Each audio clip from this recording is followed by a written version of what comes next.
Antique షాప్లో విజయ్ని చూసి 3 ఏళ్ల క్రితం జరిగిన సంఘటనలను తలుచుకుంటూ యశ్వంత్ వర్మ కంగారు పడ్డాడు. అదే టైంలో మొదటిసారి తండ్రి కంగారు పడ్డం చూసి వేదాంత్ ఆశ్చర్యపోయాడు. ఇద్దరి మధ్య ఏర్పడిన నిశ్శబ్దాన్ని ఛేదిస్తూ, వేదాంత్ ముందు పాత విషయాలు డిస్కస్ చేయడం నాకు ఇష్టం లేదు విజయ్ అని యశ్వంత్ చెప్పడంతో అతడికి నవ్వుతూ షేక్ హ్యాండ్ ఇచ్చాడు విజయ్. ఓకే యశ్వంత్ గారు, నాకు మీ అబ్బాయి దగ్గర ఉన్న స్టోన్ కావాలి, అది ఇచ్చేస్తే నేనిక్కడి నుండి వెళ్ళిపోతాను అని కొంచెం యాటిట్యూడ్గానే చెప్పాడు విజయ్. యశ్వంత్ వెంటనే వేదాంత్ దగ్గరున్న స్టోన్ తీసుకుని విజయ్కి ఇచ్చేశాడు. తనకి కావాల్సింది దొరకడంతో అనిల్తో పాటు విజయ్ అక్కడి నుంచి వెళ్ళిపోయాడు. విజయ్ని ఆపాలని వేదాంత్ ట్రై చేస్తూ ఉండగా అతని చెయ్యి పట్టుకుని ఆపేశాడు యశ్వంత్. చుట్టూ ఉన్న జనం వైపు యశ్వంత్ చాలా సీరియస్గా చూసేసరికి వాళ్ళు గుసగుసలాడుకోవడం మానేశారు. విజయ్తో పాటు బయటకు వచ్చిన అనిల్ షాప్లో జరిగిన దాని గురించి ఆలోచిస్తూ, అసలు ఏం జరుగుతుందల్లుడు? ఆ యశ్వంత్ నిన్ను చూసి ఎందుకు కంగారు పడుతున్నాడు? మన సిటీలో ఆయన one of the top business man, నీకు ఆయనకి ఉన్న సంబంధం ఏంటి అని ఆశ్చర్యంగా అడిగాడు.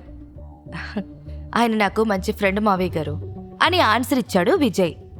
నీకు యశ్వంత్ గారికి మధ్య ఎలాంటి సంబంధాలున్నాయో నాకు తెలియదు గాని ఆయనకి ఈ సిటీలో చాలా పలుకుబడింది.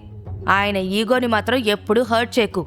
అలాగే ఈ షాప్లో జరిగిన గొడవ గురించి మీ అత్తకి మిథునికి చెప్పకు, సరేనా అని విజయ్ దగ్గర మాట తీసుకున్నాడు అనిల్. సరే అంటూ యశ్వంత్ ఇచ్చిన స్టోన్ వైపు గర్వంగా చూసి తన జేబులో పెట్టుకున్నాడు విజయ్. దాదాపు గంట తర్వాత ఇద్దరు ఇంటికి చేరుకున్నారు. విజయ్ నేరుగా తన గదికి వెళ్లి కబోర్డ్లో నుండి ఒక పాత బ్యాగు బయటికి తీశాడు. అందులో నుండి కొన్ని పుస్తకాలు బయటకు తీసి కంగారు పడుతూ పేజీలు తిప్పడం స్టార్ట్ చేశాడు. తనకి కావాల్సిన పేజీ దొరకడంతో జేబులో నుండి ఆ స్టోన్ బయటికి తీసి దానివైపు సంతోషంగా చూస్తూ, ఫైనల్లీ నాకీ స్టోన్ దొరికేసింది, ఇంక నేను సాధన మొదలు పెట్టొచ్చు అంటూ ఆ స్టోన్ని గట్టిగా పట్టుకుని పుస్తకంలో ఉన్న మంత్రాలు చదవడం స్టార్ట్ చేశాడు. సాయంత్రం వరకు ఆ మంత్రాలు చదువుతూ కాలంతో సంబంధం లేకుండా తన సాధనని కంటిన్యూ చేశాడు. సరిగ్గా అప్పుడే మెయిన్ డోర్ బెల్ రింగ్ అవడంతో ఒక్కసారిగా కళ్ళు తెరిచి తన ఆధ్యాత్మిక పుస్తకాల్ని బ్యాగులో కబోర్డ్లో పెట్టి కంగారు పడుతూ బయటకొచ్చాడు. హాల్లో కూర్చున్న రత్నప్రభ రింగ్ అవుతున్న కాలింగ్ బెల్ని చూస్తూ, ఏంటలా చూస్తున్నావు? డోర్ ఓపెన్ చేసి ఎవరొచ్చారో చూడు. అయినా పొద్దున్నుంచి తలుపులేసుకుని లోపలేం చేస్తున్నావు? మళ్ళీ నా కొంప ముంచే పనులేం చేయట్లేదు కదా అని హడలిపోతూ అడిగింది రత్నప్రభ. అలాంటిదేమీ లేదత్తయ్య గారు, మా రూమ్ క్లీన్ చేస్తున్నాను అంతే అని అబద్ధం చెప్పాడు విజయ్. ఈసారి నువ్వేదైనా తప్పు చెయ్యాలి, నిర్దాక్షిణ్యంగా నిన్ను ఇంట్లో నుండి గెంటేస్తాను. ఇక నీ గది క్లీన్ చేయడం అయిపోతే వెళ్ళి డోర్ ఓపెన్ చేయి అని రింగ్ అవుతున్న కాలింగ్ బెల్ వైపు చూస్తూ చెప్పింది రత్నప్రభ. డోర్ ఓపెన్ చేయడానికి వెళ్తున్న విజయ్ని కోపంగా చూస్తూ, ఆ పని అయిపోయాక నాకు టీ పెట్టు, నాకు చాలా తలనొప్పిగా ఉంది. నువ్వు చేసే పనులకి ఏదో ఒకరోజు ఈ హెడ్ఏక్తోనే పోయేలా ఉన్నాను అని దెప్పి పొడుస్తూ చెప్పింది. సరే అంటూ తలాడిస్తూ డోర్ ఓపెన్ చేసిన విజయ్కి ఎదురుగా మిథున కనిపించింది. డోర్ ఓపెన్ చేయడానికి ఇంతసేపా విజయ్? బెల్ నొక్కి నొక్కి నా వేలు వాచిపోయింది, లోపలేం చేస్తున్నావు అని అడుగుతూ లోపలికొచ్చింది మిథున. చిన్న పనిలో ఉండడం వల్ల డోర్ ఓపెన్ చేయలేకపోయాను మిథున గారు, మళ్ళీ ఇలాంటి తప్పు జరగకుండా చూసుకుంటాను అని క్షమాపణలు కూడా చెప్పాడు విజయ్. అతడి మాటల్ని పట్టించుకోకుండా మిథున గదిలోకి వెళ్ళిపోవడంతో విజయ్ కొంచెం స్ట్రేంజ్గా ఫీల్ అయ్యాడు. భార్య ముఖంలో ఏదో ఆందోళన కనిపించడంతో ఆఫీస్లో ఏదో జరిగిందని అర్థం చేసుకున్నాడు. కానీ మిథునని అడిగే ధైర్యం గాని సాహసం గాని చెయ్యలేదు. మిథున చెప్తే వినాలని ఆ రోజు మొత్తం వెయిట్ చేశాడు. కానీ ఆఫీసులో ఏం జరిగిందో విజయ్కి మిథున చెప్పలేదు. తర్వాత రోజు మిథునతో కలిసి వజ్రపాటి గ్రూప్ ఆఫ్ కన్స్ట్రక్షన్స్కి వెళ్లాడు విజయ్. కంపెనీకి రావడంతోనే నేరుగా తన క్యాబిన్కి వెళ్లిపోయింది మిథున. వెనకాలే వస్తున్న విజయ్ కారిడార్లో నిఖిల్ రియాలు ఏదో మాట్లాడుకోవడం చూసి ఆగిపోయాడు. ఇదిగో చూడు రియా, ఈ కంపెనీ కోసం నేను గీసిన డిజైన్స్, వీటిని ఎంత కష్టపడి ఇష్టంగా గీసానో నాకు మాత్రమే తెలుసు. నానమ్మకు కూడా ఈ డిజైన్స్ చాలా బాగా నచ్చాయి అని గొప్పగా చెబుతూ కొన్ని డిజైన్స్ని చూపిస్తూ చెప్పాడు నిఖిల్. అతడి మాటలు విని విజయ్ షాక్ అయ్యాడు. ఏదో తప్పు జరుగుతుందని అర్థం కాగానే దొంగచాటుగా నిఖిల్ గీసిన డిజైన్స్ని చూసి స్టన్ అయ్యాడు. ఇవి మిథున గారి పాత డిజైన్స్, వాటిల్లో చిన్న మార్పులు చేసి తనవని చెప్పుకుంటున్నాడు. ఈ నిఖిల్ రోజురోజుకి దిగజారిపోతున్నాడు తప్ప సిగ్గు తెచ్చుకోవడం లేదు అనుకుంటూ నిఖిల్ వైపు కోపంగా చూశాడు విజయ్. రియా ఏం రియాక్ట్ అవ్వకపోవడంతో ఎలా ఉన్నాయో చెప్పడం లేదేంటి? ఈ డిజైన్స్ నీకు నచ్చలేదా అని ఏడుపు ముఖం పెట్టుకుంటూ అడిగాడు. అయ్యో అలా ఏం లేదు నిఖిల్, నీ డిజైన్స్ ఎక్సలెంట్గా ఉన్నాయి. నువ్వింత బాగా గీస్తావని నేను అస్సలు ఊహించలేదు.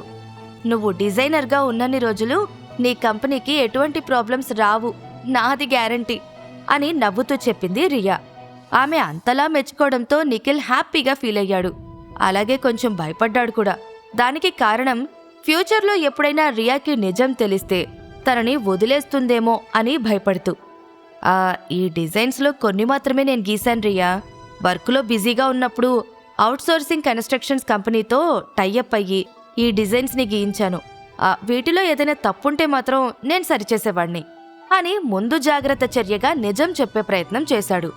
నిఖిల్ మాటల్లో నిజాయితీ కనిపించేసరికి, వావ్ నిఖిల్, ఒక అమ్మాయి పొగుడుతున్నప్పుడు గొప్పలికి పోకుండా నిజం చెప్పావు చూడు, నువ్వు నిజంగా చాలా గ్రేట్ అని చప్పట్లు కొడుతూ మరీ చెప్పింది రియా. ఆమె మాటలకి మురిసిపోతూ, నీకొక విషయం తెలుసా, నీలా నన్ను ఇప్పటి వరకు ఎవ్వరూ పొగడలేదు. అప్పుడప్పుడు నీలా అర్థం చేసుకునే మనిషి నా లైఫ్లో ఉంటే బావుండు అనిపిస్తుంది అని ఇండైరెక్ట్గా ప్రపోజ్ చేశాడు. అతడి ఉద్దేశం అర్థమయ్యేసరికి రియా ముఖం పక్కకు తిప్పేసుకుంది.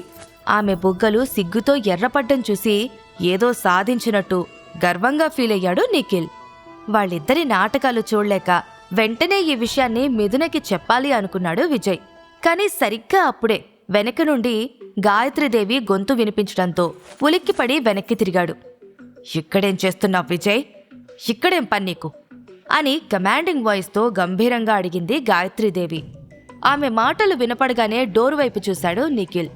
అక్కడ విజయ్తో గాయత్రీదేవి గొడవ పట్టం చూసి, వీడు మళ్ళీ ఏదో చేసినట్టున్నాడు అని అనుకుంటూ నానమ్మ దగ్గరకొచ్చాడు నిఖిల్.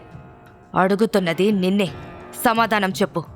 నాకు కోపం తెప్పించకుండా ఇక్కడ నిలబడి ఏం చేస్తున్నావో త్వరగా చెప్పు అని అరిచింది గాయత్రీదేవి. నిఖిల్కేదో అనుమానం రావడంతో, కొంపదీసి నువ్వు మా మాటలు వినలేదు కదా, కావాలనే చాటుగా వినడానికొచ్చావా అని విజయ్ కళ్ళల్లోకి చూస్తూ అడిగాడు. విజయ్ సైలెంట్గా ఉండేసరికి, మా మాటలు వినడానికి నీకు సిగ్గులేదా విజయ్? ఇవేనా నీ మేనర్స్ అని తిట్టడం స్టార్ట్ చేశాడు నిఖిల్. చూడు నిఖిల్, నాకు నీ మాటలు వినే ఉద్దేశం లేదు.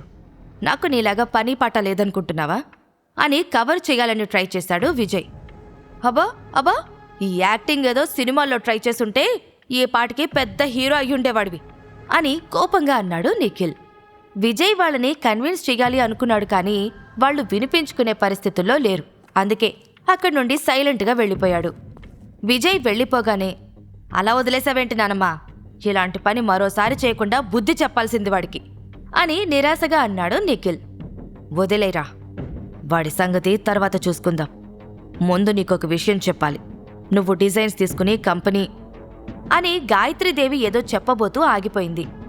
ఏమైంది అని నిఖిల్ అడగడంతో, నాతో పాటు లోపలికి రా, చెప్తాను అని రియా నిఖిల్లను వెయిటింగ్ హాల్లోకి తీసుకువెళ్ళింది గాయత్రీదేవి. డోరు క్లోజ్ చేయగానే వెయిటింగ్ హాల్ దగ్గరికి పరిగెత్తుకుంటూ వెళ్ళి వాళ్ల మాటలు వినడం స్టార్ట్ చేశాడు విజయ్. రే గాడిదా, అసలు నువ్వేం చేసి చచ్చావురా? నువ్వు అవుట్సోర్సింగ్ కన్స్ట్రక్షన్స్ నుండి తీసుకున్న డిజైన్స్ని వేరే కంపెనీలు కూడా వాడుతున్నాయి.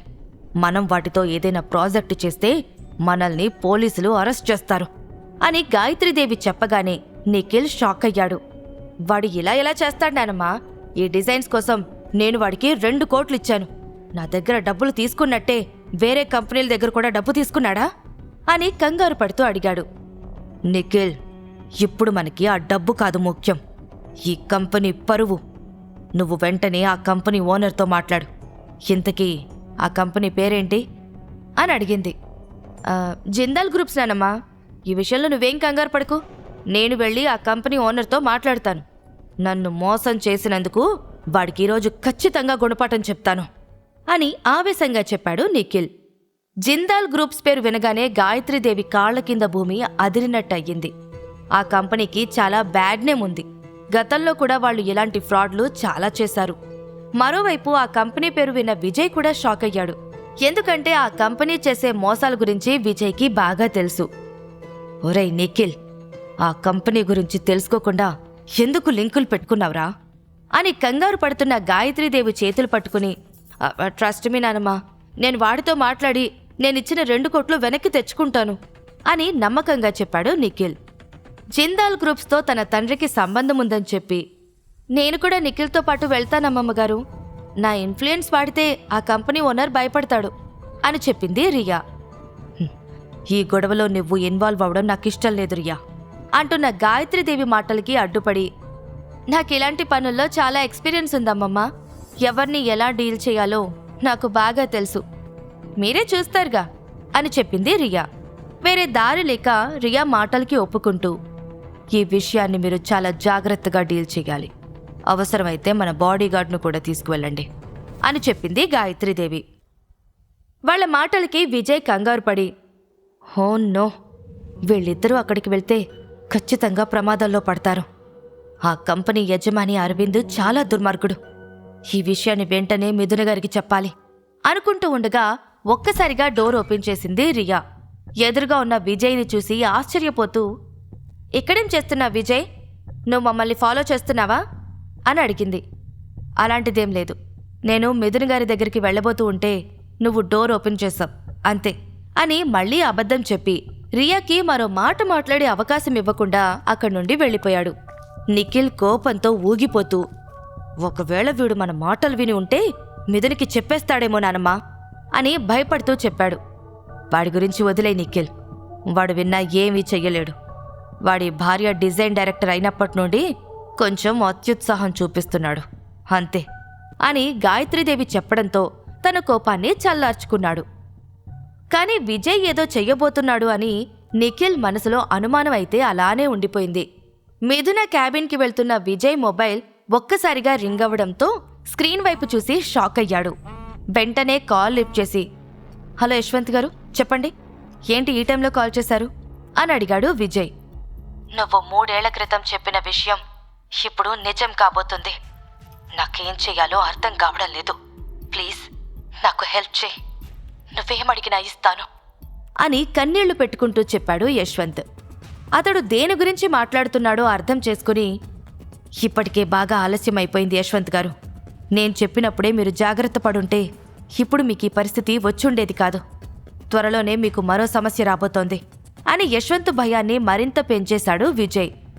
ఏం జరగబోతుంది అని యశ్వంత్ అడగడంతో, నీ కొడుకు వేదాంత్కి ప్రాణాపాయం రాబోతోంది, మీరు చేసిన పనులకి మీ కొడుకు శిక్ష అనుభవించబోతున్నాడు అని విజయ్ చెప్పగానే యశ్వంత్ కుప్పకూలిపోయాడు. అలా అనకు విజయ్, వాణ్ణి కాపాడుకోవడానికి ఏదైనా మార్గం ఉంటే చెప్పు, దయచేసి నాకు ఒక్క హెల్ప్ చేసి పెట్టు అని అడుక్కున్నాడు యశ్వంత్. యశ్వంత్కి వేదాంత్ ఒకే ఒక్క కొడుకు కావడం వల్ల చిన్న పిల్లాళ్లా ఏడ్చేస్తున్నాడు. అతన్ని ఎలా ఓదార్చాలా అని ఆలోచిస్తూ మిథున క్యాబిన్ బయటనే నిలబడిపోయాడు విజయ్. సరిగ్గా ఇదే సమయంలో విజయ్ గురించి ఆలోచిస్తూ ఉంది అదితి. అప్పుడే రేష్మి ఆమె దగ్గరకొచ్చి అదితి భుజం పట్టుకుని కదిపి, ఏం ఆలోచిస్తున్నావు అని అడిగింది. విజయ్ని కలిసే సమయం వచ్చిందనిపిస్తుంది రేష్మి, కాకపోతే ముందు నేను మిథునని కలవాలి. నాలో లేని స్పెషాలిటీ ఆ మిథునలో ఏముందో తెలుసుకోవాలి. అసలు నన్ను కాదని ఆమెనెందుకు పెళ్లి చేసుకున్నాడు? ఈరోజే వెళ్ళి గట్టిగా అడిగి తెలుసుకుంటాను అని సవాల్ చేస్తున్నట్టు చెప్పింది అదితి. 1 సంవత్సరం తర్వాత విజయ్ ఎలానో నీ సొంతం అయిపోతాడు కదా, ఇప్పుడు అతని భార్యని కలిసి ఏం చేస్తావు అని కొంచెం అసహనంగా అడిగింది రేష్మి. నాతో వాదించకుండా నేను చెప్పింది చెయ్యి రేష్మి అని అదితి కసురుకునేసరికి రేష్మి భయపడి సరే అన్నట్టు తలూపింది. మిథునని అదితి కలిస్తే ఏం జరుగుతుంది? 3 ఏళ్ల క్రితం విజయ్ యశ్వంత్తో ఏం చెప్పాడు? ప్రాణాపాయంలో ఉన్న వేదాంత్ని విజయ్ కాపాడగలడా? ఈ ప్రశ్నలకు సమాధానాలు తెలుసుకోవాలంటే నెక్స్ట్ ఎపిసోడ్ వినాల్సిందే. క్రింద ఇచ్చిన లింక్ ని క్లిక్ చేసి పాకెట్ ఎఫ్ఎం యాప్ ని ఇన్స్టాల్ చేసుకోండి. Stay tune to pocket FM.